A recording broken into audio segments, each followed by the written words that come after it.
इस कार्यक्रम के पुण्यार्जक हैं श्री सकल दिगंबर जैन समाज, नंदीश्वर कॉलोनी, टीकमगढ़, मध्य प्रदेश।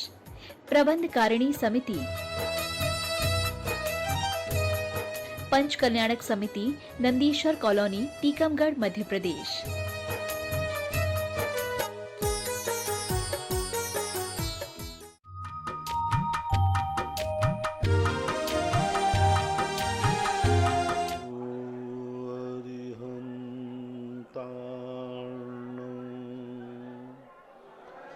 नमो सिद्धार्णं नमो आयर्यार्णं नमो वज्रायार्णं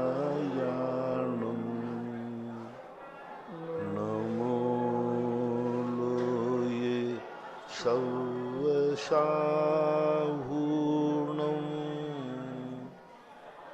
पंच परमेष्टि भगवान की जय। आचार्य श्री गुरुवर कुंद कुंद महाराज की जय। आचार्य श्री गुरुवर विद्यासागर महाराज की। परम पूजनीय मुनि श्री सुधा सागर जी महाराज की। सभी 105 गंभीर सागर जी महाराज की जय। सभी श्रोतागण एवं जिज्ञासु पूज श्री को नमोस्तु करें।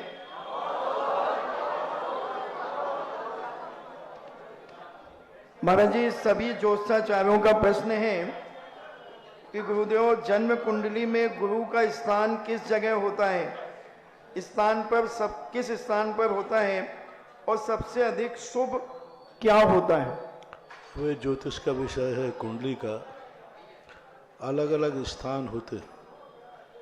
लग्न में किसी का गुरु रहता है, किसी का शुक्र रहता है, किसी का बुध रहता है, तो इनके अलग अलग स्थान होते हैं। ये 12 राशियों का एक चक्र है जो घूमता रहता है।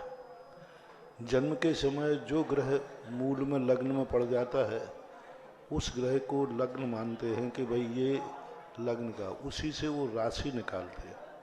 फिर गुरु स्थिर नहीं रहता, कोई भी स्थिर नहीं रहता। इस समय कौन सा गुरु कौन सी राशि में चल रहा है, कौन सा ग्रह, क्योंकि एक एक महीने के बाद ये अपना चक्र बदलते हैं।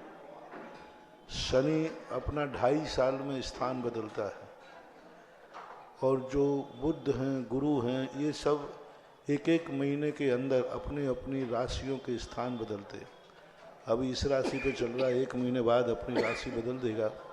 तो इनका एक भ्रमण चक्र होता है। तो भ्रमण चक्र के अनुसार ये घूमते रहते हैं, ऐसा माना जाए। सोनाली जैन अजमेर से पूछती हैं, नमोस्तु गुरुदेव, यदि अज्ञान में गलत कार्य हो जाता है और बाद में याद आता है और पछतावा होता है कि और यकीन भी नहीं होता कि मैं ऐसे कैसे कर सकता हूं, तो इसका क्या प्रायश्चित होगा? पहली बात तो 2 प्रकार के होते हैं। एक व्यक्ति आदतन अपराधी होता है। आदतन जो अपराधी होता है वो प्री प्लानिंग चलता है, वो अपराध की तैयारी करता है। और एक अपराध होता है नैमित्तिक। तात्कालिक निमित्त मिला, सामने वाले ने गाली दी, हमें गुस्सा आया, उसका सिर फोड़ दिया, ये नैमित्तिक कहलाता है। नैमित्तिक अपराध, आदतन अपराध, नैमित्तिक अपराध, और एक अज्ञान मूलक अपराध। मैं उसको अपराध मानता ही नहीं था कि ये अपराध है, बाद में ज्ञान हुआ कि ये अपराध है। ये 3 अपराधों की, तीनों का अलग अलग सोच है। आदतन जो अपराधी है वो तो जब वो स्वयं सुधरना चाहेगा तभी सुधरेगा, क्योंकि वो अपराध तो चला कर रहा है, उसे मालूम है मुझे करना है। दूसरा अपराधी नैमित्तिक है, वो सुधर सकता है, वो अपने आप को कंट्रोल कर सकता है। जैसे भीम नैमित्तिक क्रोधी था, स्वयं क्रोधी नहीं था, वो नैमित्तिक क्रोधी था। उसे कोई थोड़ा छेड़ देवे ना तो फिर उसका क्रोध आपे से बाहर हो जाता है,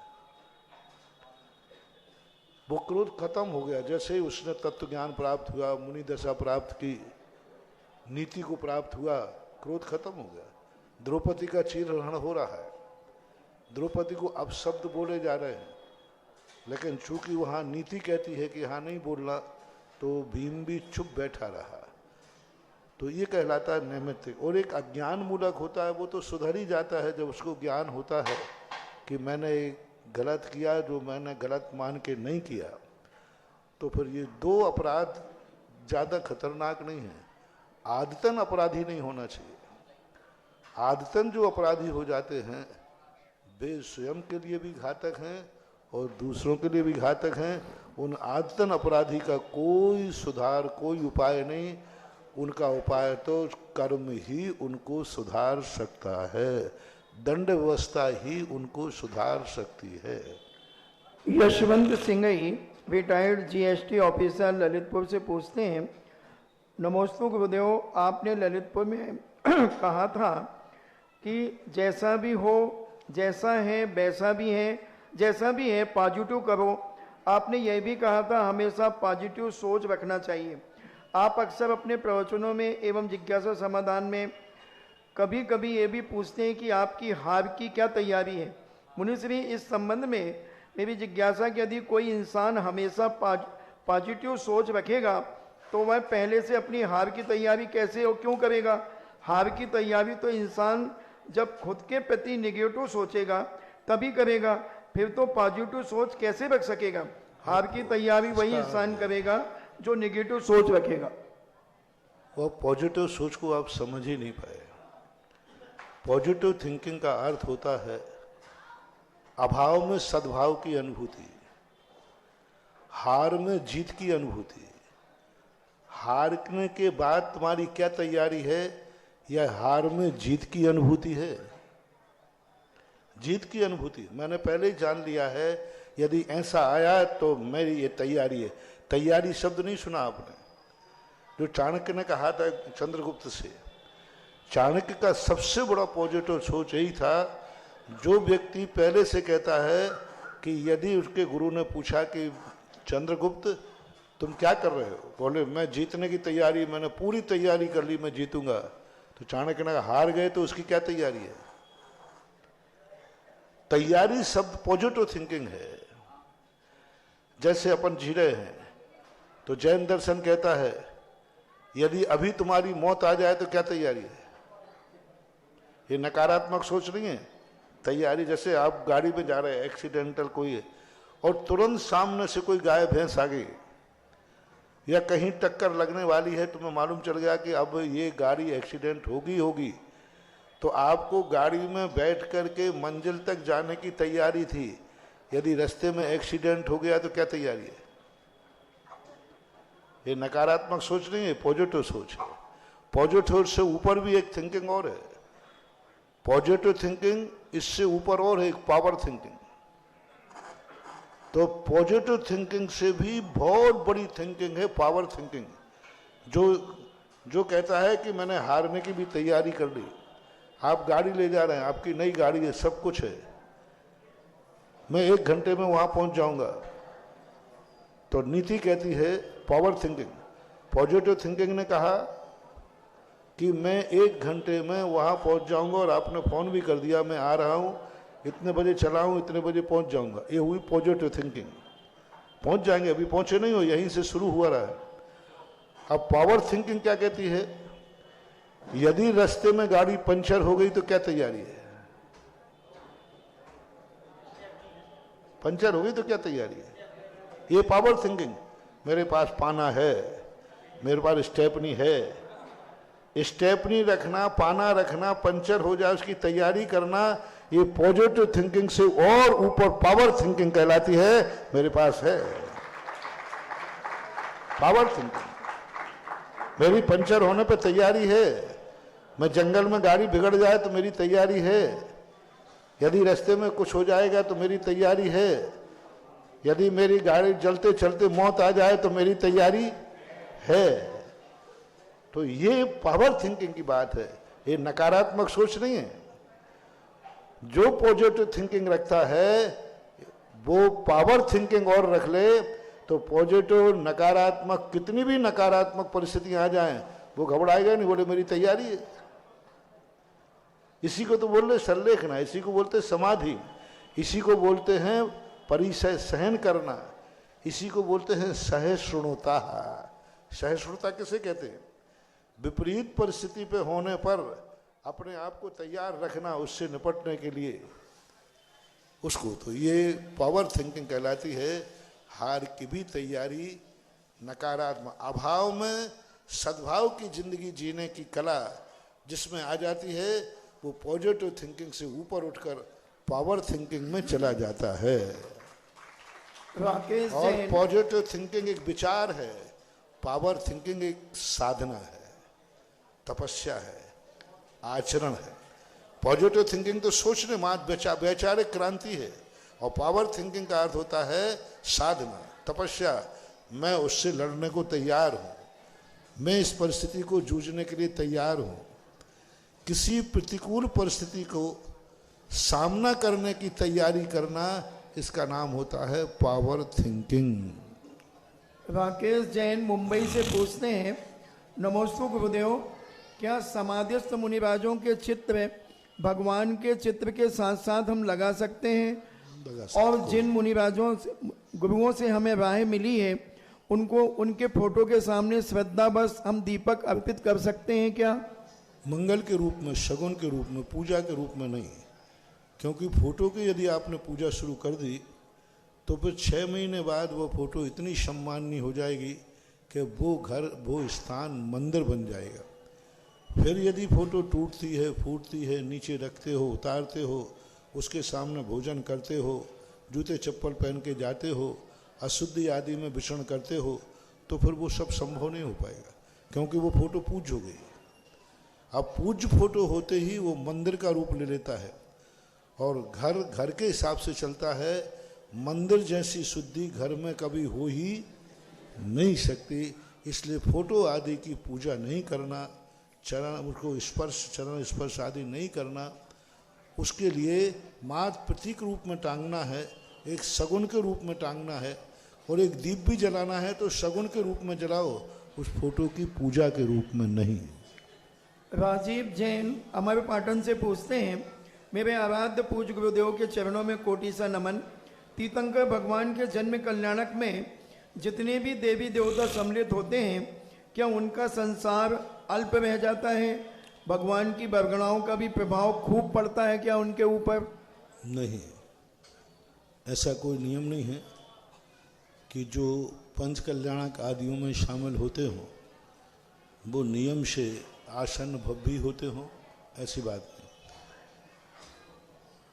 केवल ज्ञान के बाद जो शामिल होते हैं वो तो नियम से भव्य ही होते हैं, लेकिन वो कितने भव्य होते हैं इसके 2 मत हैं। पूज्यवर यतिवृषभ आचार्य महाराज ने, पूज्यवर वीरसेन स्वामी महाराज ने धवला पुस्तक 6 के अंदर 2 मतों का संग्रह किया। एक मत वो है कि जो भगवान के समोषण में जाते हैं तो आसन भव्य होते, अर्ध पुद्गल परावर्तन काल से ज़्यादा नहीं भटक सकते।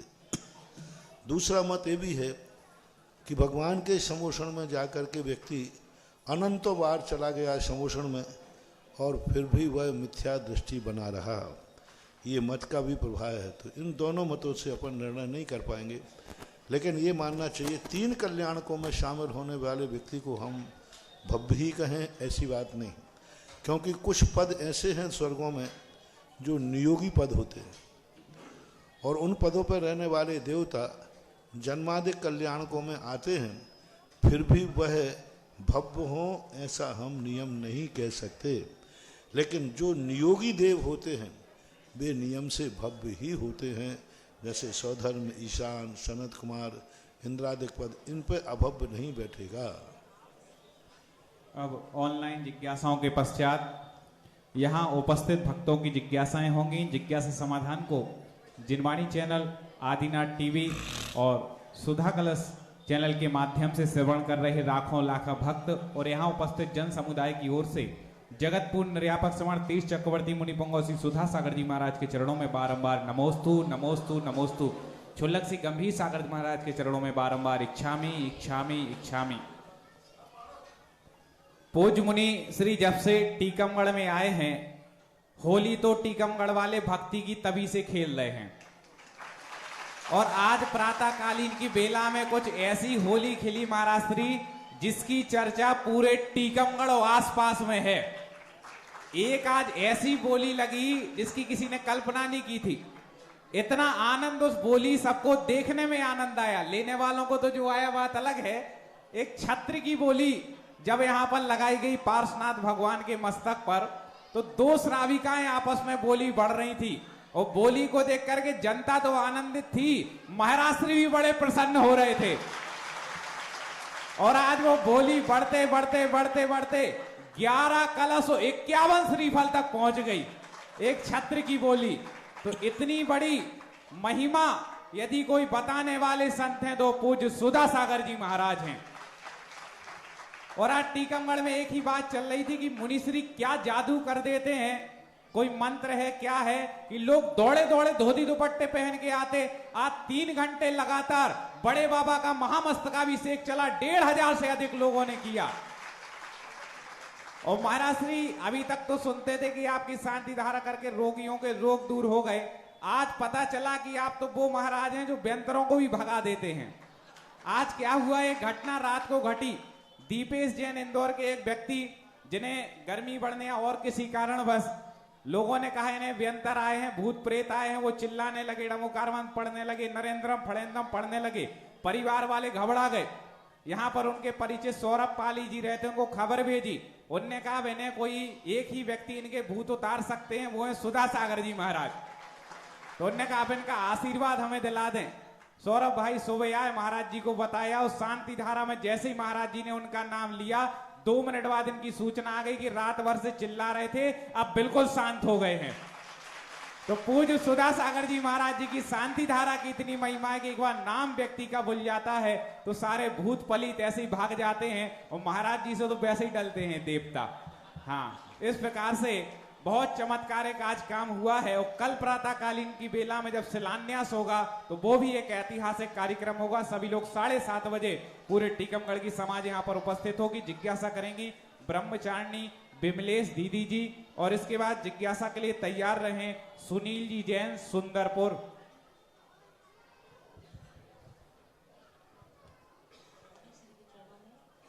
माइक अच्छा कर दो थोड़ा।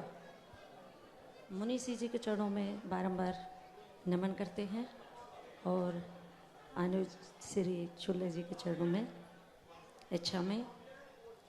महाराज जी, आप वर्तमान काल में आपका एक प्रवचन चल रहा है कि सत्य से ऊपर भक्त होता है, लेकिन 2 दिन से जब हम टीकमगढ़ में नज़ारा देख रहे हैं भक्तों का, तो वो कुछ और कह रहे हैं। आप तो कह रहे हैं कि सत्य से ऊपर भक्त है। अब ये उत्तर आप ही देंगे। हम 2 पंक्तियों में ये जो नज़ारा देख रहे हैं, मुझे 2 पंक्ति ख्याल आई और इसी पंक्ति में प्रश्न है और उसी प्रश्न का उत्तर आप देंगे।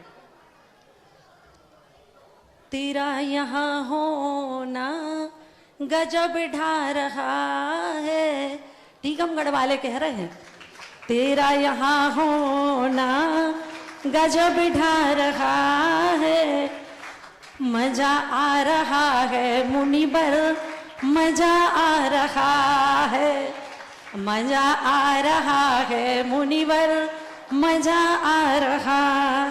जो भी व्यक्ति निकलता है सबके मुंह से बहुत यही बात सुनते हैं लोग। वैसे तो बाजारों में जाते हैं या सिनेमा हॉल में आते हैं तब कहते हैं मजा आ रहा, लेकिन यहाँ सब अभिषेक करके निकल रहे थे तो भी कह रहे थे मजा आ रहा है, मजा आ रहा है।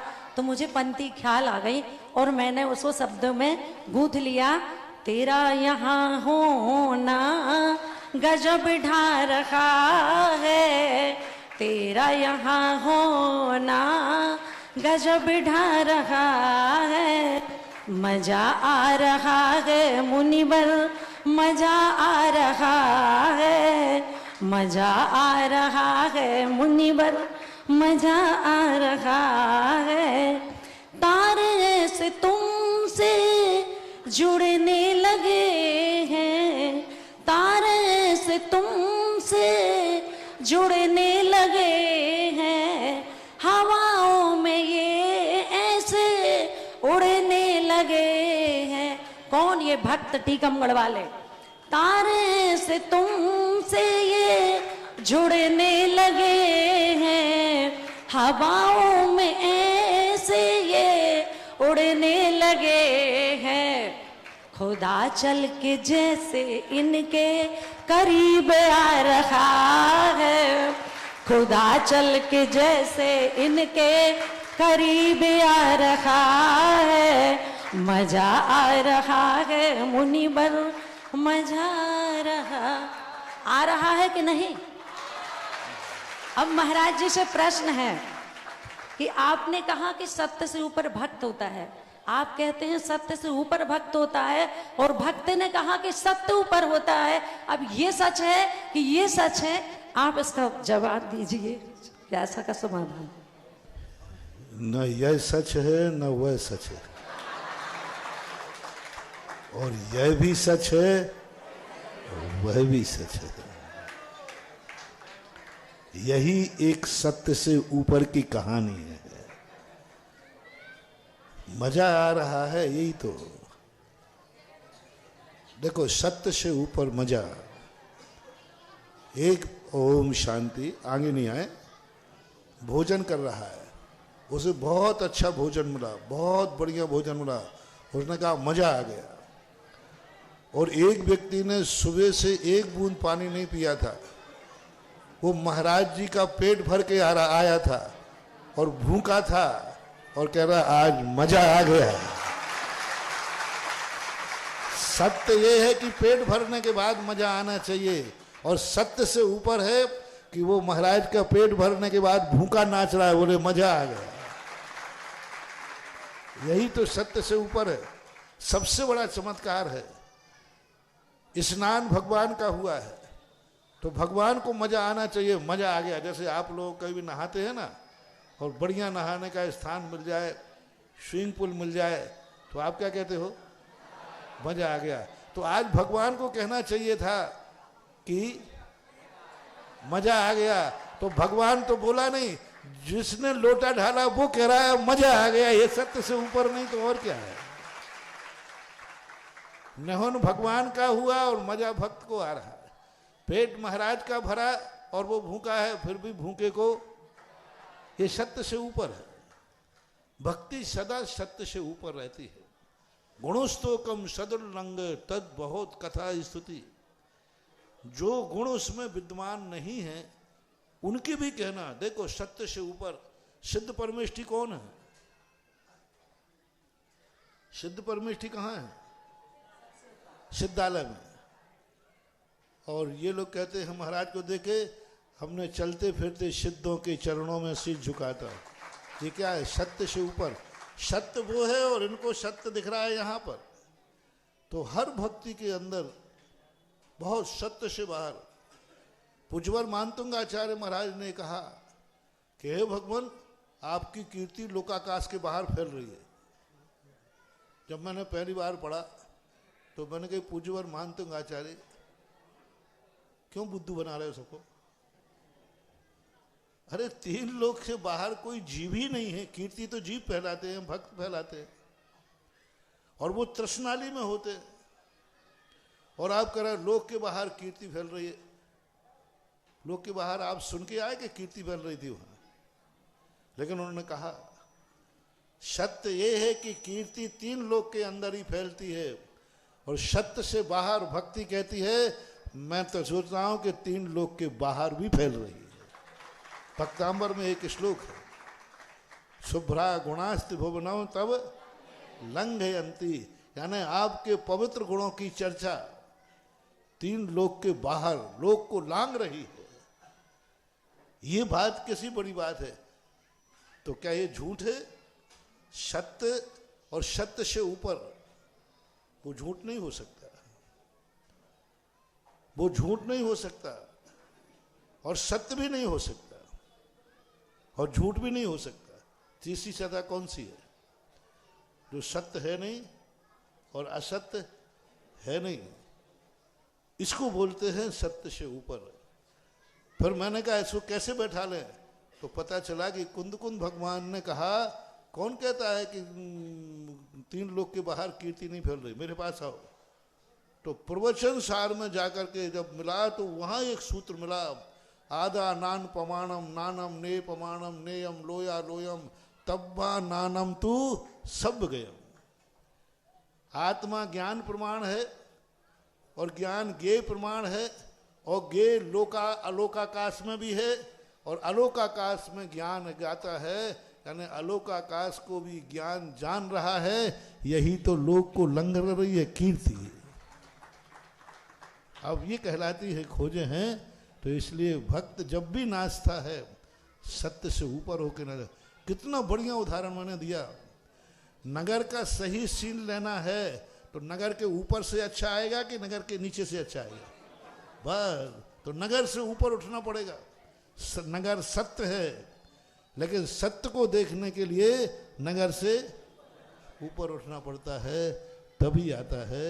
इसलिए इसमें भी यही है, कहीं से भी करो, जब तक भक्त है वो सत्य से ऊपर है, तभी वो सत्य को जान पा रहा है। ऐसा एक जिज्ञासा ऑनलाइन प्राप्त हुई है। डॉक्टर शैलेश जी जैन, उप मंत्री, अखिल भारतवर्षीय दिगंबर जैन विद्वत परिषद, परमोपकारी निर्यापक श्रमण मुनिश्री के चरणों में बारंबार नमोस्तु। छुल्लक जी को एक क्षामी। आपकी जिज्ञासा है, पूज्य श्री, अपने यहाँ मति ज्ञान को इंद्रिय और मन के निमित्त से होना माना गया, साम व्यवहारिक प्रत्यक्ष में भी यह कहा गया है।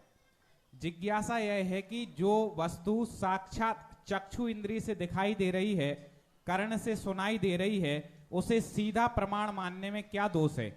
इंद्रिय के निमित्त से होने वाले ज्ञान और इंद्रिय ज्ञान में क्या अंतर रह जाता है? समस्या यह है कि अनेक परिस्थितियों में अपनी इंद्रिय ज्ञान को प्रमाण नहीं मानने पर अपनी ही इंद्रिय से हुए ज्ञान को सम्यक ज्ञान के संबंध में संशय उत्पन्न होता है। जिज्ञासा का समाधान करें। इसके लिए पूज्यवर विद्यानंद जी महाराज ने श्लोक वार्तिक के अंदर बहुत अच्छा समाधान दिया। इंद्रिय प्रमाण, हालांकि पूर्वे रत्नमाला में भी ये प्रसंग आया है, इंद्रिय प्रमाण मानने पर, क्योंकि ज्ञान जब पर के अधीन हो जाता है और पर ऐसा जो विकृत भी होता है, तो फिर वह जब व्यक्ति हो है, जैसे कोई भी व्यक्ति का निर्णय दूसरे के अधीन हो और वो दूसरा प्रभावित भी होता है पर निमित्तों से, तो जरूरी नहीं कि सत्य का निर्णय हो जाए।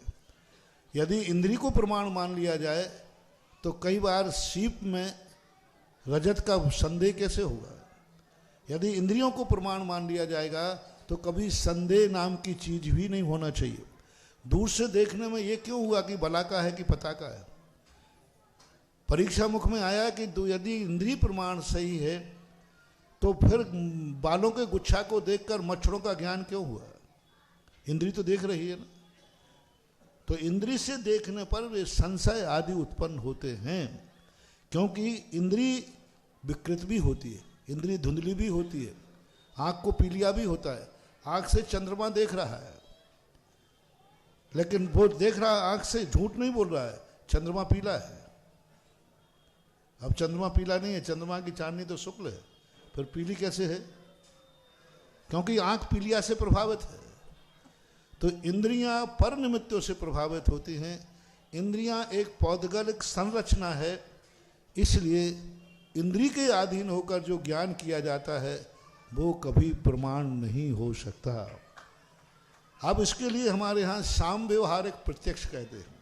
साम व्यवहारिक प्रत्यक्ष कहते हैं व्यवहार चलाने के लिए, कि भाई ये ठीक है, ये पेंसिल है और ये इस कलर की है, बस ये साम व्यवहारिक प्रत्यक्ष है।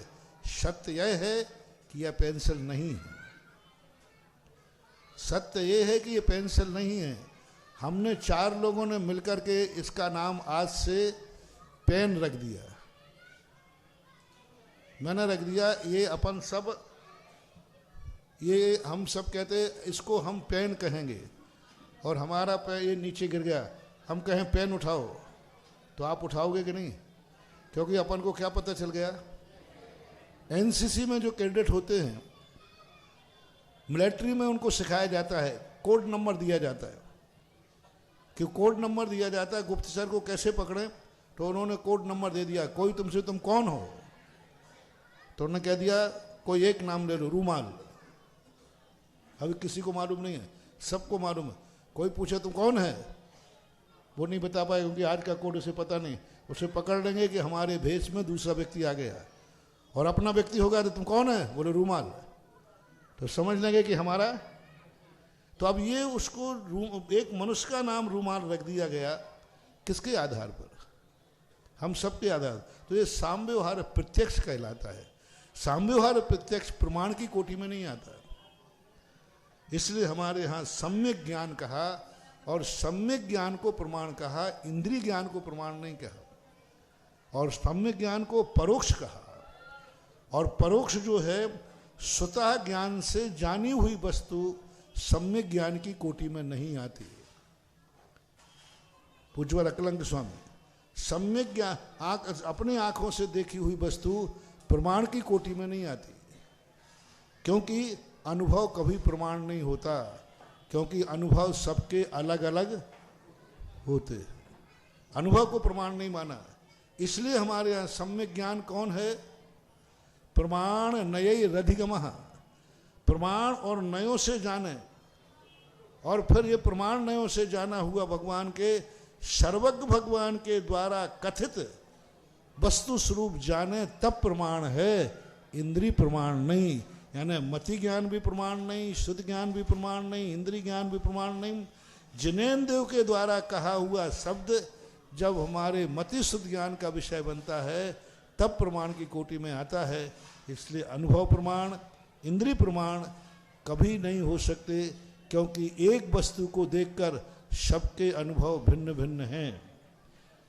ये मान लीजिए कोई व्यक्ति कोई वस्तु है, एक वस्तु पर देखकर कितने लोगों के कितने भाव हो सकते हैं, सबके अलग अलग अनुभव होंगे, तो फिर कितने प्रमाण हो जाएंगे। जितने अनुभव होंगे उतने प्रमाण होंगे। एक वस्तु को देख मंदिर में आकर के एक चोर ने चोरी की दृष्टि से देखा, एक ने भक्ति की दृष्टि से देखा। एक मूर्ति को दर्शन करने वाले 100 लोग हैं, तो वो 100 लोग अलग अलग दृष्टि से देख रहे हैं कि एक ही दृष्टि से, तो फिर प्रमाण क्या है। इसलिए प्रमाण की कोटि में अनुभव नहीं आता। सर्वज्ञ द्वारा कथित ज्ञान ही परोक्ष प्रमाण के अंतर्गत लिया गया है, ऐसा मानना चाहिए। जिज्ञासा करें सुनील जी जैन सुंदरपुर। इसके बाद तैयार रहें श्रीमती रीता जैन ऊसाकारी।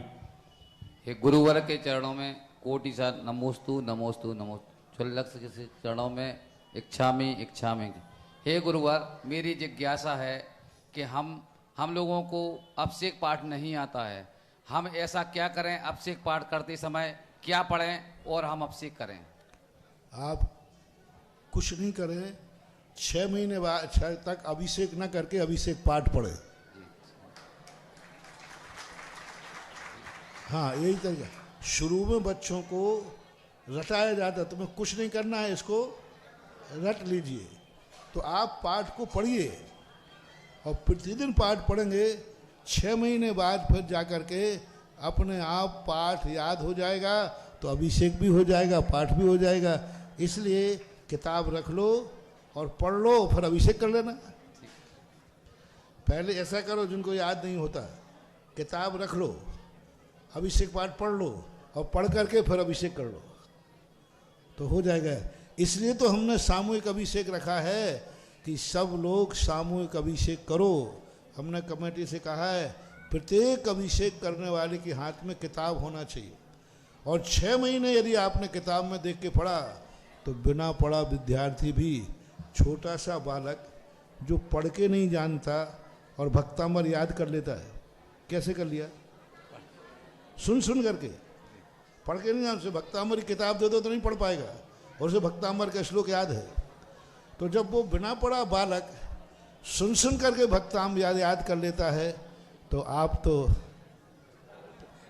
हैं करत करत अभ्यास के जड़मति हो तो सुजान, रस्सी आवत जावत है सिल पर पड़त निशान। जिज्ञासा करें श्रीमती रीता जी उषाकारी। वो सौभाग्यशाली श्राविकाएं हैं जिन्होंने आज छत्र चढ़ाने का परम सौभाग्य 11 कलश 51 श्रीफल में लेकर के सौभाग्य प्राप्त किया है। जिज्ञासा रखें। इसके बाद तैयार रहें श्रावक संस्कार शिविर के शिविरार्थी जो टीकमगढ़ के हैं।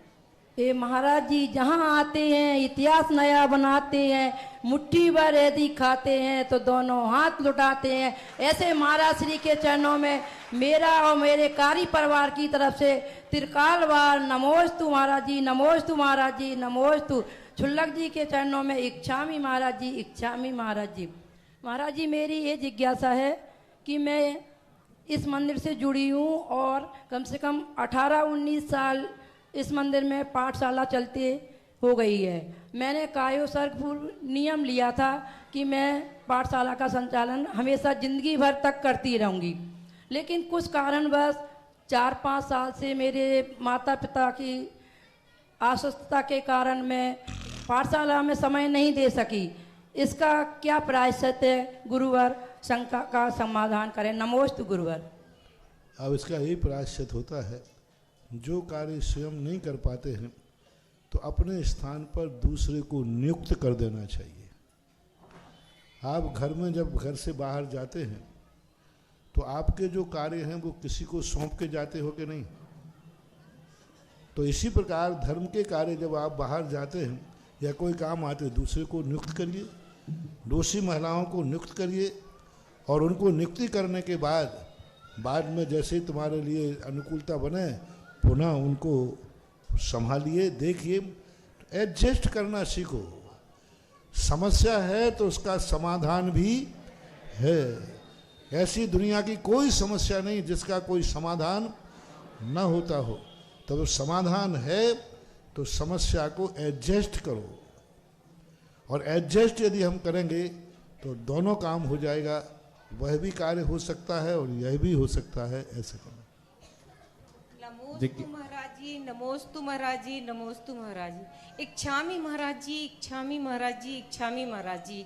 आज हम सब बहनों को आपके सानिध्य में छत्र चढ़ाने का सौभाग्य प्राप्त हुआ है।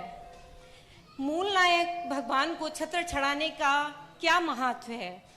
महाराज जी मेरी जिज्ञासा का समाधान कीजिए। छत्र कुछ अष्टप्रातिहार्य आदि जो होते हैं, भगवान के संबंध की कोई भी क्रिया है वह दो फल देती है। एक तो भगवान से संबंध रखती है, दूसरा वह निमित्त क्रिया है। भगवान स्वयं उपादान रूप और निमित्त रूप है। दुनिया में ऐसी कोई वस्तु नहीं है जिसमें दो योग्यता नहीं हो, उपादान और निमित्त। भगवान की हर क्रिया नैमित्तिक क्रिया है। उस निमित्त क्रिया से देखो ना, एक पूज्यवर मांगनंदी महाराज ने पांडुशिला को पुण्य का कारण बता दिया। कनकाद्रि निभम कमरम पावनम पुण्य कारणम। गजब की चीज है। अभी भगवान नहीं, पांडुशिला जिस पर भगवान बैठेंगे उस पांडुशिला को पुण्य का कारण बता दिया। जब पांडुशिला पुण्य का कारण है तो छत्र तो प्रातिहार्य है, वो कितने पुण्य का कारण होगा? पांडुशिला ना तो प्रातिहार्य में है, ना 46 मूल गुणों में है, आसन मात्र है पांडुशिला पर। उसके लिए उन्होंने पुण्य का कारण बना दिया। तो ये अष्टप्रातिहार्य नैमित्तिक होने से प्रत्येक प्रातिहार्य की अलग अलग एनर्जी है, अलग अलग पुण्य के कारण हैं। आपका दृष्टिकोण जैसा हो वैसा ही, जैसे इसको आतप निवारक संज्ञा दी गई है। और आप लोगों को देखो, मान लीजिए ये सब को कई लोग कई प्रकार की बातें करते हैं।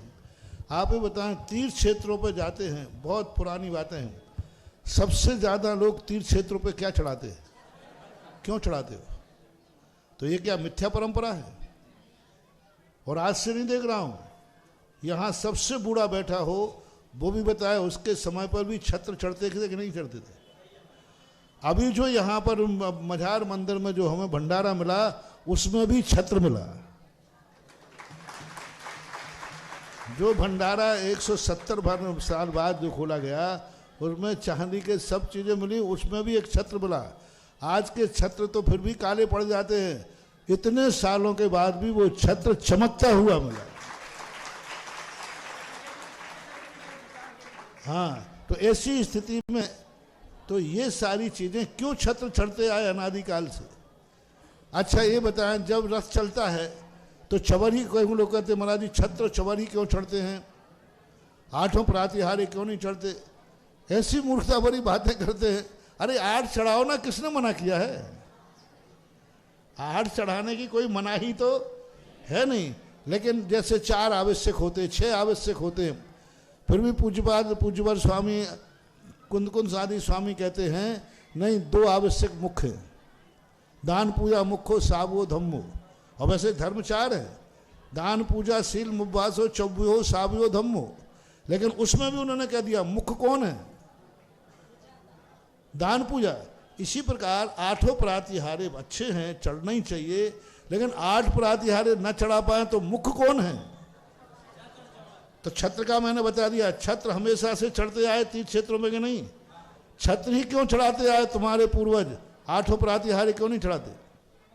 चलो दूसरा, जब रथ चलता है तो अकेले चवर ही क्यों ढोलते हो? 8 प्रातिहार्य ढोलो ना।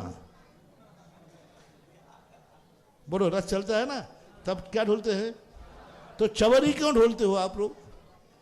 अशोक वृक्ष भी लेके चलो, एक वृक्ष लेके चलो रथ के साथ में, अशोक वृक्ष लेके चलो, सिंहासन लेके चलो, और दिव्य धुनी के लिए एक माइक भी लेके चलो। तो ऐसी बातें करते है ना। कुछ लोगों का तो काम क्या है, जो कुछ बोल रहा है उसका विरोध करना है। ऐसा क्यों, ऐसा क्यों? तो ऐसे लोग जो कहते हैं ये नकारात्मक सोच वाले होते हैं। अनादिकाल से छत्र और चवर 8 प्रातिहार्यों में सदा मुख्यता को प्राप्त रहे हैं। रथ ढुलेगा चलेगा, चवर दोनों तरफ चवर की बोली लगती है। और ये कब से चल रहे हैं?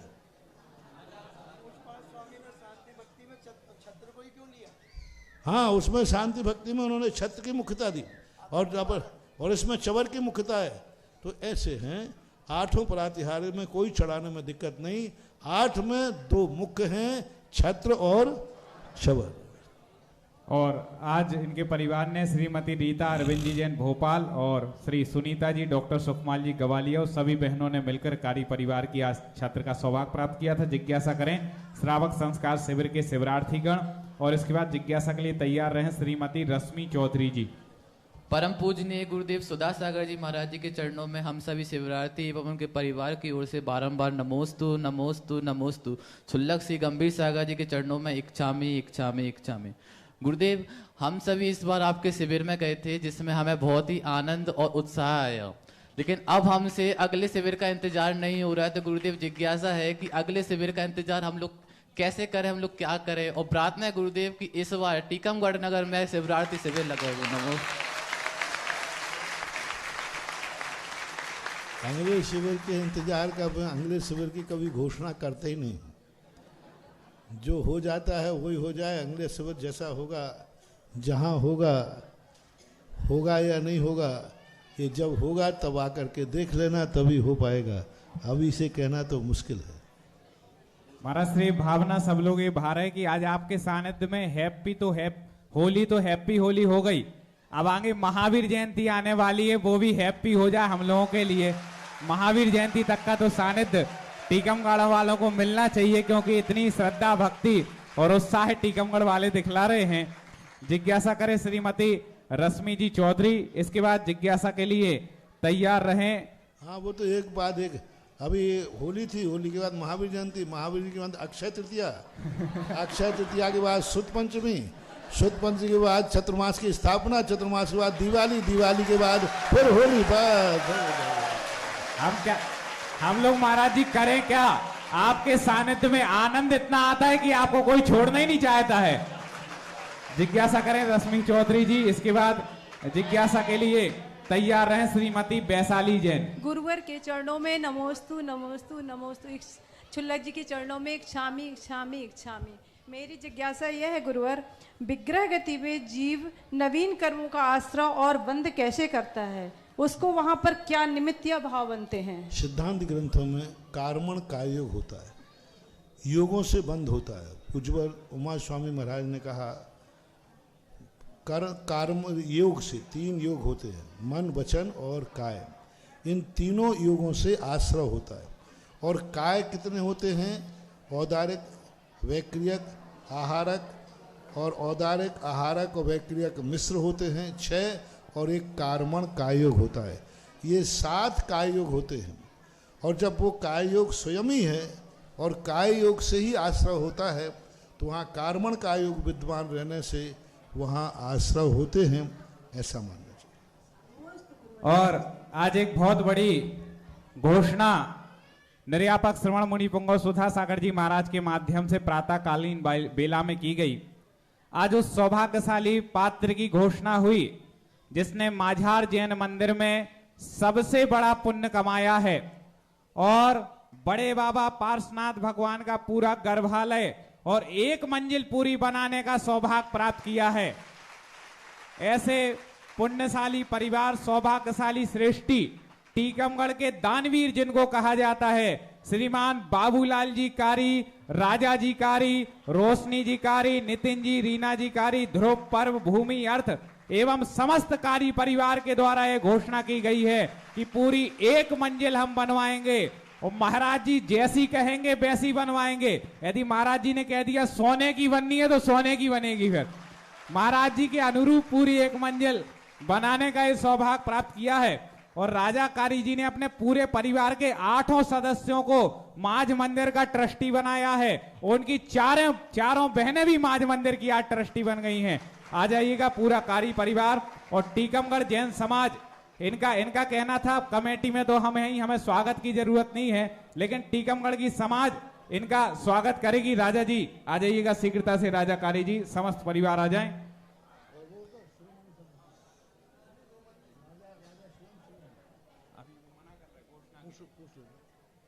राजा कारी परिवार यहां पर उपस्थित हो जाएं।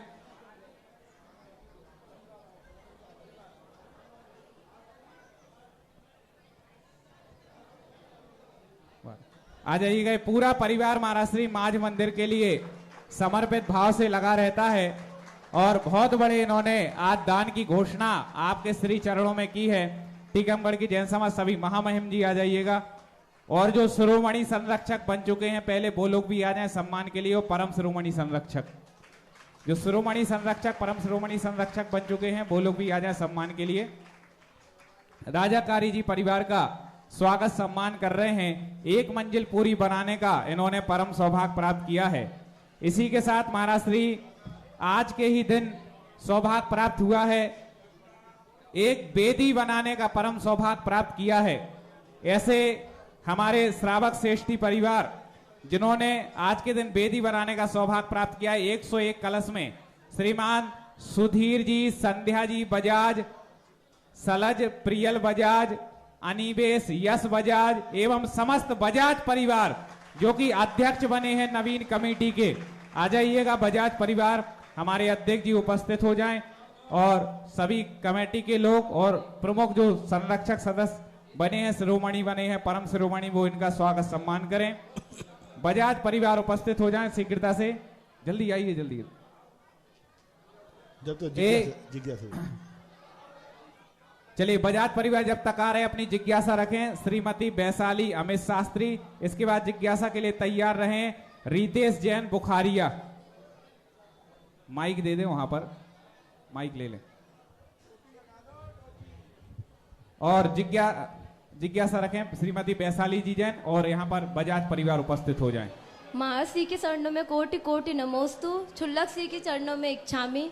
महाराज जी अगर किसी महाराज जी के दर्शन करने जाते हैं, अपन दर्शन करने जाते हैं और पुनर्दर्शन की भावना के साथ नियम ले लेते हैं कि पुनर्दर्शन कब होगा तो नियम पालन करेंगे, पर महाराज जी के कुछ कारण समाधि हो जाती है और फिर उस नियम का क्या करें?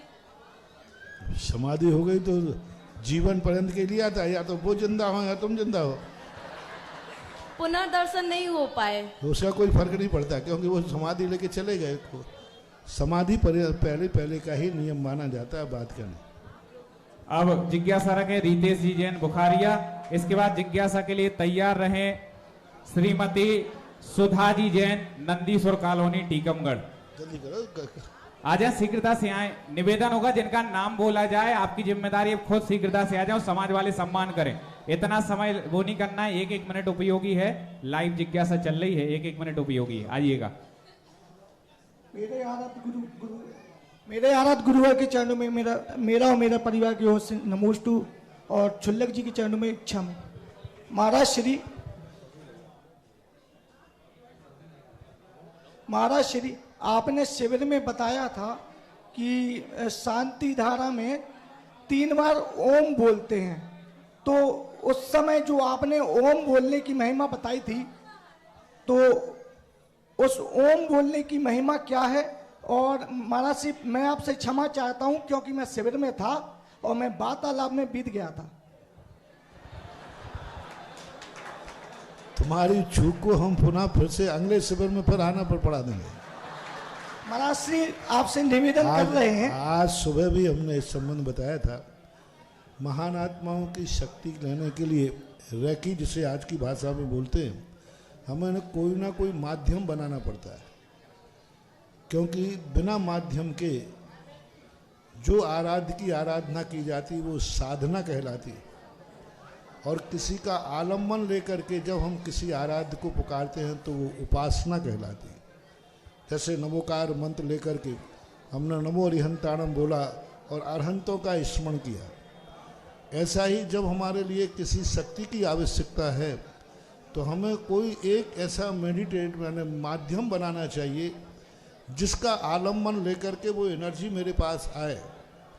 तो मैंने कहा था कि ओम एक ऐसा शब्द है जो हम भगवान की शांति धारा के पहले हम एनर्जी भेजना चाहते हैं, कहीं स्वयं लेना चाहते हैं तो भगवान के मुख मुद्रा को ध्यान में रख कर के और ओम का उच्चारण कीजिए, और वो ओम तुम्हारे पास आए तो तुम उसको सिर पे धारण कीजिए। सिर पे धारण करने के बाद अंदर प्रवेश करा करके नाभि में मध्य स्थान बना करके उसको पूरे शरीर में विस्तृत कर दीजिए, और फिर आप शांति धारा देखिए, बोलिए, जो भी आप करते हैं तो वो एनर्जी उसके माध्यम से जो वस्तु उनसे ली है वो उसका कनेक्शन बन जाएगी, डिस्क जैसा काम करती है। यदि मान लीजिए हमारे लिए किसी अस्पताल में कोई एनर्जी भेजना है तो शांति धारा करते जो ओम आए वो ओम उस व्यक्ति की तरफ जाकर के भेज दीजिए जिसको आप रैकी देना चाहते हैं। आपको यदि स्थान पता नहीं तो नाम से भेज दीजिए, वो ओम अपने आप ढूंढ करके और वहाँ पहुँच जाएगा, और यदि उसकी ताकत मजबूत है तो वो कार्यकारी हो जाता है। तो प्रथम ओम अपने लिए, दूसरा ओम अपनों के लिए, और तीसरा ओम सारे जगत के लिए। नमोस्तु महाराज जी, नमोस्तु। और अब एक और श्रावक श्रेष्ठी परिवार जिन्होंने 101 कलश की राशि देख करके नीचे की एक बेदी लेने का सौभाग्य प्राप्त किया है, ऐसे श्रीमान देवेंद्र जी भारती पोद्दार, श्री अभिषेक रिया पोद्दार, अंकित सुरभि पोद्दार, अयांश बियांशी महेंद्र, लता पोद्दार, राजेंद्र ज्योति पोद्दार, शांति कपूर, श्वेता पोद्दार, श्रीमती पुष्पा पोद्दार, विद्या पोद्दार परिवार ने सौभाग्य प्राप्त किया 101 कलश की राशि में नीचे की एक बेदी पूरी बनाने का सौभाग्य प्राप्त किया है। इनके सौभाग्य की हम अनुमोदना करते हैं। जिज्ञासा करेंगे श्रीमती सुधा जी जैन, नंदीश्वर कॉलोनी। इसी के साथ जो आज संरक्षक सदस्य के रूप में जुड़े उनके नाम की घोषणा हो रही है। श्रीमान प्रवीण जी जैन कारी, भारती जी जैन कारी, ये एक ही परिवार के पूरे लोग सदस्य बने हैं। श्री अभय जी जैन कारी जन्मदिन के उपलक्ष्य में, इन्हीं के जन्मदिन के उपलक्ष्य में सभी बने हैं। संगीता जी कारी, सुरभि जी कारी, आशीष जी कारी, फूफा जी क्या लिखा, महेश जी अहमदाबाद फूफा जी, छाया जी जैन अहमदाबाद बुआ जी, और ये आनंद कुमार जी जैन नागदा फूफा जी। इन्होंने अपने फूफा जी को ही महाराष्ट्री ट्रस्टी बनाया है। ऐसे कारी वाले परिवार यहाँ पर उपस्थित हो जाएं और पूज्य मुनीषी का शुभाशीष प्राप्त करें। श्रीमती सुधा जी जैन नंदीश्वर कॉलोनी अपनी जिज्ञासा रखें। इसके बाद जिज्ञासा के लिए तैयार रहें श्रीमती बबीता जी बड़कुल। मुनि पुंगव सुधा सागर जी महाराज की जय, गंभीर सागर जी महाराज की जय। नमोस्तु महाराज जी, नमोस्तु। नंदीश्वर कॉलोनी की तरफ से सभी नमोस्तु महाराज जी। गंभीर सागर महाराज जी की इच्छा में महाराज। विद्यासागर गुरु तारो मुझे ऋषि, करुणा करो कर से दो आशीष, पग पवित्र तीरथ। ओम शांति। नहीं, जिज्ञासा कीजिए। हे गुरुदेव, हमारी जिज्ञासा यह है कि नंदीश्वर कॉलोनी में आदिनाथ जयंती हम सभी मनाते हैं। काफी दिनों से अगर आपका सानिध्य प्राप्त हो तो जिज्ञासा हम कीजिए, प्रार्थना नहीं। चले, ओम शांति। दूसरा नंबर। चलिएगा, जिज्ञासा करेंगी श्रीमती बबीता बड़कुल जी। इसके बाद हमारे पोद्दार परिवार की जिज्ञासा होगी देवेंद्र जी पोद्दार जी की। महाराज श्री, आप जिन प्रतिमा को भी सूर्य मंत्र दे देते हैं वो प्रतिमा चमत्कारी हो जाती है, और आज एक ऐसा क्षेत्र जहां पर दूसरी बार देवताओं के द्वारा अभिषेक हुआ, चांदगेड़ी क्षेत्र में आज पुनः देवताओं द्वारा अभिषेक हुआ। एक बार महाराज जी ने पंचकल्याण के कुछ दिन बाद हुआ था, और एक दिन आज फिर इस सुधा सागर जी महाराज जी की साधना का प्रभाव है कि उनके माध्यम से जिस मूर्ति को सूर्य मंत्र दे देते हैं उसके लिए देवता भी आकर के तरसते हैं उस प्रतिमा का अभिषेक करने। ऐसा चांदखेड़ी क्षेत्र में आज अतिशय हुआ है। जिज्ञासा रखें श्रीमती बबीता बड़कुल जी। महाराज श्री, आज इन्होंने, हर कोई तो देता है किसी रूप में दान, इन्होंने कहा आज हम सौभाग्यशाली हैं कि हमारे घर के पुरुष वर्गों ने जो अभिषेक किया और आपने अपने हाथों से परिवार को गंधोदक दिया, उसके उपलक्ष्य में इन्होंने 1 कलश की राशि दान दी है गंधोदक मिलने के उपलक्ष्य में। ऐसे जिज्ञासा रखेंगी। इसके बाद तैयार रहें हमारे पोद्दार जी। मेरे आराध्य गुरुवर के चरणों में नमोस्तु नमोस्तु नमोस्तु। छुल्लक जी के चरणों में इच्छामी इच्छामी। महाराज श्री, मेरी जिज्ञासा है कि आदिनाथ भगवान की ऊंचाई 500 धनुष थी, तो महाराज श्री क्या राजा श्रेणी की ऊंचाई, राजा श्रेयांश की ऊंचाई भी इतनी थी महाराज श्री, या फिर उन्हें आहार कैसे दिए होंगे आदिनाथ भगवान जी? बराबर की थी। उस समय 500 धनुष की ऊंचाई प्रायः सभी की होती है। जैसे अभी अपने लोगों की मैचिंग है ना, 6 से 5 फुट के बीच में बहुतायत लोग होते हैं, ऐसे राजा श्रेयांश की भी, राजा सोम की भी, और उनकी रानियों की, पत्नियों की भी, माता बहनों की भी, सबकी ऊंचाई उसी हिसाब से 500 धनुष ही होती है। और आज एक और परिवार जिन्होंने अपना प्रमोशन किया है, 5 कलश में परम संरक्षक बने थे, आज पूज्य गुरुदेव की आहारचर्या हुई तो 21 कलश में ये परम शिरोमणि संरक्षक बने हैं श्रीमान इंद्रजी जी जैन प्रोफेसर। पूरा परिवार इनका आ जाए, पूज्य गुरुदेव का सुभाषित प्राप्त करें। जिज्ञासा करें पोद्दार जी, और इसके बाद जिज्ञासा के लिए तैयार रहें श्रीमती अंशुल जी श्वेता सतना।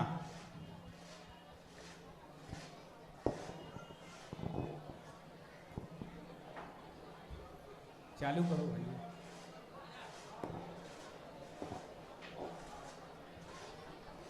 पूरा चालू है, आपके माइक कैसे? हेलो, मेरे आराध्य महाराज श्री के चरणों में पोद्दार परिवार की ओर से त्रिवार नमोस्तु नमोस्तु नमोस्तु। छुल्लक जी को इक्षामी इक्षामी इक्षामी। हे गुरुवर, अभी जब तप व्रत का समय आता है तो उस समय अपन ये कहते महाराज जी प्रश्न करते हैं कि क्या तुम दूध को गर्म कर सकते हो? क्या आप दूध को गर्म कर सकते हैं? लेकिन दूध को गर्म करना आता है अगर, तो उसके लिए बर्तन या सामग्री की जरूरत होती है। आजकल ऐसे साधन आ गए हैं कि दूध को गर्म कर लेते हैं लेकिन तपेली गर्म नहीं होती है। एक कैसी ऊर्जा है? हाँ, तो ये ऊर्जा होती है ना, तपेली गर्म नहीं हो, क्योंकि आजकल गीजर से पानी गर्म करते हो ना, ऐसा ही यंत्र है, दूध में डाल दिया तो दूध गर्म हो जाएगा। बर्तन उतना गर्म नहीं होगा जितना होना चाहिए, लेकिन दूध गर्म होने पर थोड़ा गर्म तो होता ही है। लेकिन आज बर्तनों में भी ऐसी कोटिंग कर देते हैं कि वो भी गर्म नहीं होता, ऊर्जा नहीं है। ये तो एक व्यवस्था है, क्योंकि पहले अपन अग्नि पर रखते थे तो तवेली पहले गर्म होगी, अब वो दूध में अग्नि डाल दी उन्होंने, दूध में अग्नि डाल दिया ने, लाइट वो को डाल दिया, तो वो कोई व्यवस्था नहीं, ऊर्जा नहीं है, ये तो व्यवस्था एक वैज्ञानिक खोज है। जिज्ञासा रखें अंशुल श्वेता जी सतना। इसके बाद जिज्ञासा के लिए तैयार रहें श्रीमती रिया दीपक जैन मिठिया। नहीं है क्या? रिया दीपक जी जैन मिठिया अपनी जिज्ञासा रखें, खड़े हो जाएं, इनको माइक दे दें। और इसके बाद जिज्ञासा के लिए तैयार रहें श्रीमती ममता जी जैन ढोंगा। जल्दी पूछें जिनको पूछना है। नमोस्तु महाराज श्री, इच्छामी महाराज जी। मेरी जिज्ञासा ये है कि हम लोग लौकिक ज्ञान भी अर्जन करते हैं और धार्मिक ज्ञान भी। तो हम अपने ज्ञान को क्षयोक्षम कैसे बढ़ाएं ताकि हम उसको सही जगह पे प्रयोग कर सकें। जैसे लौकिक ज्ञान को हम परीक्षा हॉल में कैसे सही समय पे याद कर सकें और धार्मिक ज्ञान भी। नमस्ते महाराज। दो प्रकार का होता है। एक क्षयोपम व्यक्ति स्वयं पूर्व भाव से लेके आता है, योग्यता बोलते हैं। दूसरा क्षयोपम के लिए उन्होंने कहा निमित्त, नैमित्तिक क्षयोपम होता है। जैसे बालक को कोई ज्ञान नहीं होता है, लेकिन मास्टर का क्षयोपम ज्ञान सहयोग मिलने पर वह बहुत बड़ा ज्ञानी हो जाता है, तो ये नैमित्तिक क्षयोपम कहलाता है। तो हमें द्रव्य क्षेत्र काल भव भाव के निमित्त मिलाना चाहिए। यदि हमें अच्छे नंबर लाना है तो अच्छे पढ़ने वालों के बीच में रहें, अच्छे नंबर जो लाते हैं उनके बीच में रहें, हम अच्छे वातावरण में रहें, हमारे पास पढ़ने की मन भी पढ़ने का होना चाहिए। यदि हम अच्छे नंबर लाना चाहते हैं और फेल होने वालों के बीच में रहेंगे तो अच्छे नंबर नहीं आएंगे। तो हमारे लिए कुछ ऐसे निमित्त भी चाहिए जो हमारी बुद्धि को विकास करने में कारण बने। अच्छे पढ़ने वालों की संगति करोगे तो नियम से क्षयोपम में वृद्धि हो सकती है, होती ही है। और जिज्ञासा रखेंगे, आप लोग बीच में वो ना करेंगे ना, डिस्टर्ब हो जाता है सब। जिज्ञासा रखें श्रीमती रिया दीपक जी मिठिया, और इसके बाद जिज्ञासा रखें श्रीमती ममता जी जैन ढोंगा। आपकी हो चुकी है ना जिज्ञासा? ये किसकी थी फिर? आप ही ने तो पूछवा, इनको दे दो, हो गया। महाराज श्री इच्छामी इच्छामी इच्छाम। महाराज श्री नमोस्तु नमोस्तु नमोस्तु। चुल्लक जी के चरणों में इच्छामी इच्छामी इच्छामी। नमोस्तु महाराज जी। मेरा प्रश्न ये है, चोट का घाव दवाइयों से ठीक हो सकता है, मगर कड़वे शब्दों का घाव कभी नहीं ठीक हो सकता। तो इन कड़वे शब्दों से कैसे बचा जाए महाराज जी? मेरी शंका का समाधान कीजिए। कड़वे शब्दों का घाव जो है अज्ञानी प्रतिशोध से ठीक करता है, और ज्ञानी व्यक्ति अपने आप को सांत्वना दे करके ठीक करता है कि मेरा ही खुद के उपादान से कारण से वो हमारा दुश्मन बना। वो तत्व चिंतन से अपने प्रतिशोध को छोड़ देता है। लेकिन असंयमी व्यक्ति प्रतिशोध लेकर के पूरा करता है। जैसे द्रौपदी ने प्रतिशोध का माध्यम से महाभारत युद्ध किया, उसकी जब ही शांति हुई जब उसने प्रतिशोध कर दिया। तो ये तो असंयमी की दशा है।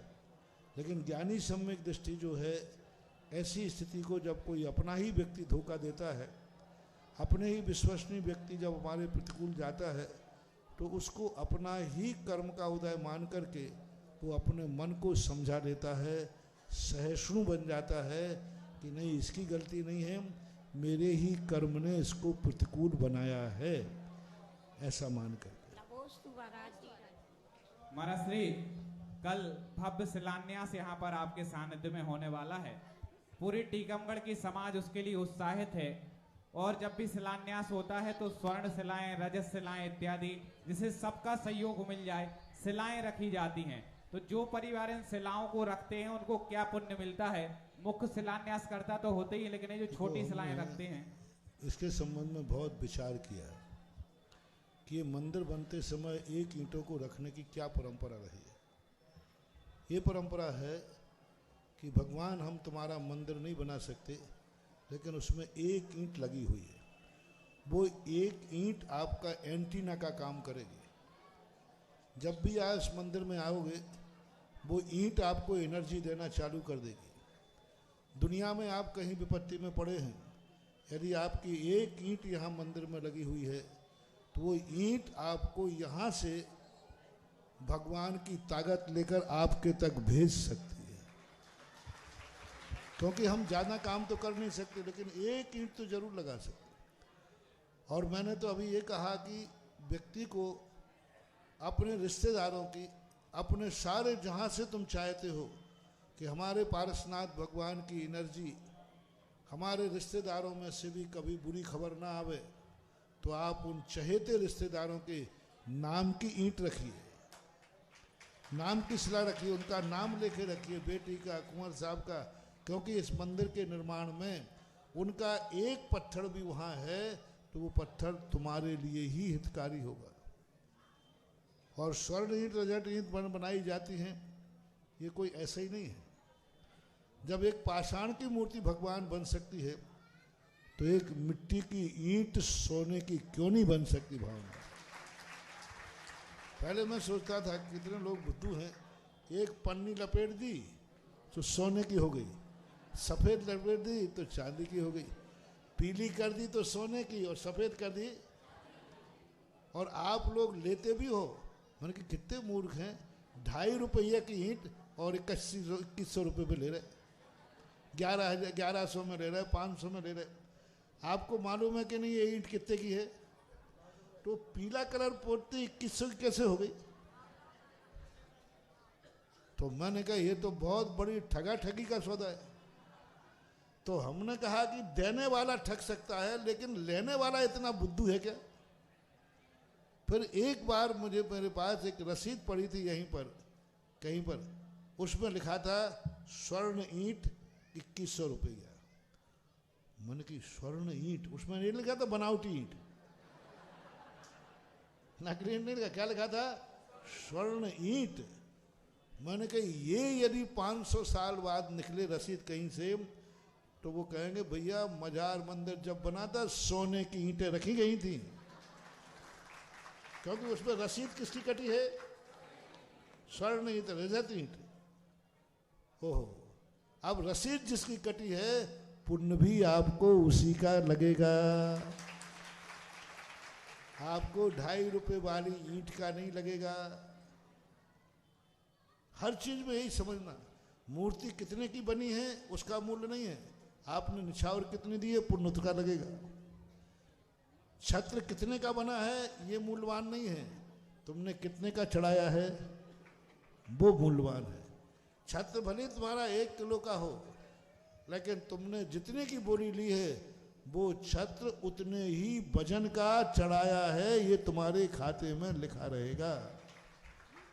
जैसे आज छत्र चढ़ा, मान लीजिए आपका छत्र कितने का होगा? 2 किलो का, 6.5, ठीक 6.5।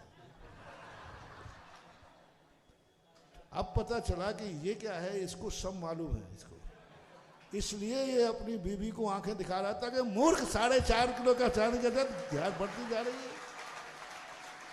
ओह, आज पता चला मुझे, मैं यही सोच रहा था कि इसकी पत्नी बढ़ रही थी तो ये आंखें दिखा रहा था। तो मैं आप समझ में आया कि इसको मालूम है कि छत्र तो 4.5 किलो का है और 4.5 किलो चांदी कितने की है? 2.5 लाख रुपए। तू 2.5 लाख से बढ़ती जा रही है, इतना ठगिया थोड़ी हूं मैं। ये है। इसलिए कमेटी वालों, कोई भी चीज बने आज के बाद किसी को नहीं बताना कितने की है। और जिसने, अब ये कान खोल के सुनो, भले तुम्हारा छत्र 4 किलो का था, 11.5 लाख रुपए में कितनी चांदी आएगी? 18 किलो चांदी का छत्र चढ़ा है, ये बही खाते में लिखा गया है। तो किस्मत के बही खाते में जब ये पहुंचेंगी महिलाएं वहां, तो वहां लिखा गया तुमने मझार मंदिर में टीकमगढ़ के अंदर 18 किलो का छत्र चढ़ाया था। 18 किलो। कमेटी कहेगी कि 18 किलो को तो कभी चढ़ा ही नहीं। दातार के किस्मत में लिखा 18 किलो और इधर खजाने में ढूंढा जाए तो 4 किलो, बीच का घोटाला। हाँ, दातार में तो लिखा है 18 किलो। ये बड़ा मजेदार चीज है महानुभाव। भली वो 2.5 रुपए की ईंट है, लेकिन आपने स्वर्ण ईंट मान के दी है तो आपके खाते में सोने की ईंट ही लिखी रहेगी कि आपने स्वर्ण ईंट लगाई है। तो ये बहुत आदर्श परंपरा है। कभी भी कहीं का किसी मंदिर का शिलान्यास हो और कुछ कर पाओ या न कर पाओ, अपने परिवार की, अपने रिश्तेदारों की एक ईंट जरूर लगा देना। वो ईंट नहीं है, वो पारसनाथ भगवान के यहाँ आपने एंटीना लगा दिया। जो एंटीना आपके साथ कनेक्शन करके रहेगा, ये ऐसे विचार मानना चाहिए। और यहाँ पर कल शिलान्यास के लिए महाराज जी ने इतना महत्व हमें ईंटों का बताया है। अब आप सुन लें कि आपको सोने की ईंट रखनी है या चांदी की रखनी है। जो सोने की ईंट रखना चाहते हैं केवल 2100 रुपए की राशि निर्धारित है, और रजत ईंट चांदी की ईंट के लिए 1100 रुपए की राशि निर्धारित है। जो मंदिर बन रहा है उसमें एक शिला, महाराज जी तो कहते हैं परिवार को एक शिला नहीं रखनी, परिवार में जितने लोग हैं उतनी शिला, और आप अपने रिश्तेदारों के भी नाम की एक शिला रख सकते हैं। तो आप जितनी भी शिलाएं चाहे स्वर्ण वाली रजत वाली रखना चाहते हो, सुबह एक पर्ची में अपना नाम और मोबाइल नंबर और कितनी शिला आप रखना चाहते हैं ये आप लेकर के आइएगा। ये आप लेकर के आइएगा और स्लिप में लिख करके लाइएगा, वो यहाँ कमेटी को दे करके आप ये ले लेंगे। महाराज से कहते हैं कि रखना, जो शिला रखते हैं वो एंटीना का काम करती है। आप रिश्तेदारों के नाम से रखेंगे तो उन तक ऊर्जा पहुंचेगी और आपके परिवार तक ऊर्जा पहुंचेगी। श्री मनोज जी, बबीता जी बड़कुल और इनकी बिटिया ने भी 11,000 रुपए की राशि दान दी है और ये संरक्षक सदस्य बने। आ जाएं। और 1 लाख बोल तो गए, आपके कितने बार बोलवाओगी? 1 लाख, 5 लाख करने पड़ेंगे फिर। हाँ 3 बार बोल दिए फिर भी लगी हैं, 1 लाख बोलो। विनोद कुमार जी, राजकुमारी जी जैन, जामनेर वाले गुना, नंदीश्वर कॉलोनी, इन्होंने नंदीश्वर कॉलोनी के लिए 500 ग्राम चांदी दी है। अब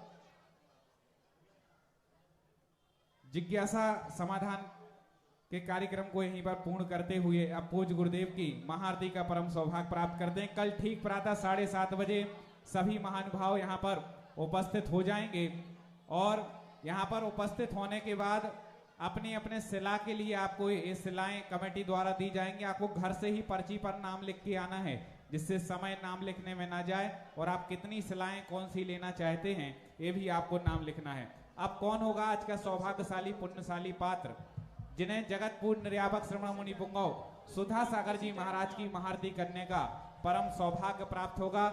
ऐसे सौभाग्यशाली पात्र का नाम यहाँ पर घोषित किया जाएगा। 11,111 रुपए जगतपुर निर्यापक श्रवण मुनि पुंगव सुधा सागर जी महाराज की महाआरती करने के पुण्यशाली पात्र। देखें होली का त्योहार चल रहा है और अपने त्योहार को हैप्पी होली करना चाहते हैं, तो इससे बड़ा सौभाग्य नहीं होगा कि सायंकाल की बेला में जगत पूज की आरती आपको परिवार को मिल जाए। कितना? 11,111 रुपए यहाँ से है। कोई बोल रहा है क्या यहाँ से? 21,221 रुपए जगतपुर निर्यापक श्रवण मुनि पुंगव सुधा सागर जी महाराज की महाआरती करने का परम सौभाग्य। 21,221 रुपए 1, 21,221 रुपए 2, बोली जाती हुई सौभाग्य हाथ से छूटता हुआ भाव बना लें 25,525 रुपए 25,525 रुपए। कौन होगा आज का पुण्यात्मा जीव जिसे सौभाग्य होगा जगत पूज की महाआरती करने का? आज बड़ा ही पावन तिथि है, पावन दिवस है, और आज के दिन आपके परिवार यहाँ आकर के 31,331 रुपए जगत पूज की महाआरती करेगा। धन्य होगा, सौभाग्यशाली होगा वो पुण्यात्मा परिवार। 31,331 रुपए 1। शीघ्रता से मन बनाइएगा, बहुत बड़ा सौभाग्य है, बहुत बड़ा पुण्य जो सायंकाल की बेला में हमें प्राप्त होने जा रहा है। 31,331 रुपए 1, बोली छोड़ रहे हैं। 31,331 रुपए 2, 2.5, पौने 3, 99, 31,331 रुपए 3। पूछ लो, पर्ची दे रही हैं और कोई ना हो। अनूप खुरखुरिया परिवार से हैं क्या? बहुत बढ़िया। अनूप जी जैन खुरखुरिया परिवार, जिन्होंने कल 101 कलश में बेदी भी यहाँ पर एक अपनी दी थी दान आहारचर्या के उपलक्ष्य में। श्रीमती सीमा जी खुरखुरिया, श्रीमती निर्जरा जी खुरखुरिया, समस्त खुरखुरिया परिवार आ जाएंगे। खुरखुरिया परिवार के सभी सदस्य आगे की ओर आ जाएं और हाथ में दीपक लेते हुए। आज देखें धुलौरी का दिन है, आज शाम को होली भी जलती है। अपन तो नहीं जलाते, अहिंसक हैं, लेकिन गुरुदेव की भक्ति की होली खेलनी है और सभी लोग झूम करके अपने स्थान पर जगत पूज्य की आरती करेंगे। अपने स्थान से खुरखुरिया परिवार आगे रहेंगे, बाकी सभी लोग पीछे से, और कोई आगे नहीं आएगा। जो आगे आएगा उसकी भी बोली मानी जाएगी 21,000 की। चलिए खुरखुरिया परिवार आगे आ जाएं, इनके सदस्य आ जाएं सभी लोग। और शिलाएं जिनको लेना हो कल प्रातः आप अपने नाम लेकर के आइएगा, बजाइएगा आरती, झूम करके सब लोग अपने स्थान पर आरती करेंगे।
नमोस्तु गुरुवर, नमोस्तु गुरुवर, नमोस्तु। इस कार्यक्रम के पुण्यार्जक थे श्री सकल दिगंबर जैन समाज, नंदीश्वर कॉलोनी, टीकमगढ़, मध्य प्रदेश। प्रबंधकारिणी समिति, पंच कल्याणक समिति, नंदीश्वर कॉलोनी, टीकमगढ़, मध्य प्रदेश।